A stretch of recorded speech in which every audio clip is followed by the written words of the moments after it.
এই কাউন্সিলে আমাদের অঙ্গীকার হবে আমরা প্রত্যেকে নিজস্ব এলাকায় গিয়ে উপজেলা এবং ইউনিয়ন মহানগর জেলা পর্যায়ে দলকে আমরা সংগঠিত করব এবং আমরা ঐক্যবদ্ধভাবে করব। আমরা প্রতিহিংসার রাজনীতিতে বিশ্বাস করি না।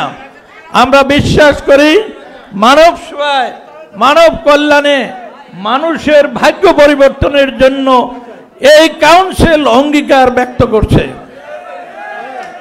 আমাদের সময়ের সীমাবদ্ধতা আছে, সেই জন্য আমি দীর্ঘ বক্তব্য রাখবো না। বেঁচে থাকলে হয়তো ইনশাল্লাহ বারবার দেখা হবে। আমি আপনাদের দোয়া চাই, আপনাদের সমর্থন চাই এবং আমাদের সেক্রেটারি জেনারেল আমার বন্ধুবর বীর মুক্তিযোদ্ধা মুজিবুল হক চুন্নুকে আমি কৃতজ্ঞতা জানাই। তিনি অনেক কষ্ট করেছেন এই দলের জন্য।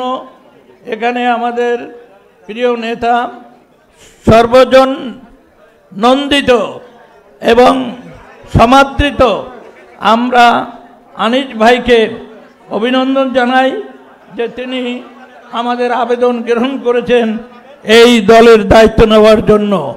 আমি তার সফলতা কামনা করি, আমি তার দীর্ঘায়ু কামনা করি। ঢাকা মহানগর উত্তর, দক্ষিণ এবং নারায়ণগঞ্জ সহ আমাদের এখানে বহু লোক এসেছে প্রতিটা উপজেলা জেলা থেকে এবং সাড়া দিয়েছে তারা, এবং তারা আমাকে অনুরোধ করেছেন আমরা একটা বড় মিছিল নিয়ে যাব এক সপ্তাহ পাউছেন। আইনগত কারণে, আদালতের কারণে আমরা অল্প সময়ের জন্য এই কাউন্সিলটি করেছি। আমাদের সীমাবদ্ধতা আছে, এর মধ্যে অনেক ভুল হয়েছে, অনেক ত্রুটি হয়েছে। আমি দলের পক্ষ থেকে আপনাদের কাছে ক্ষমা চাই।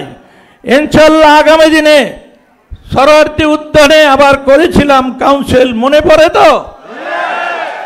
ওর চাইতে ভালো আমরা সব নেতারা আছেন তাদের পরামর্শক্রমে ওর চাইতে আরো বড় ধরনের একটি কাউন্সিল করব।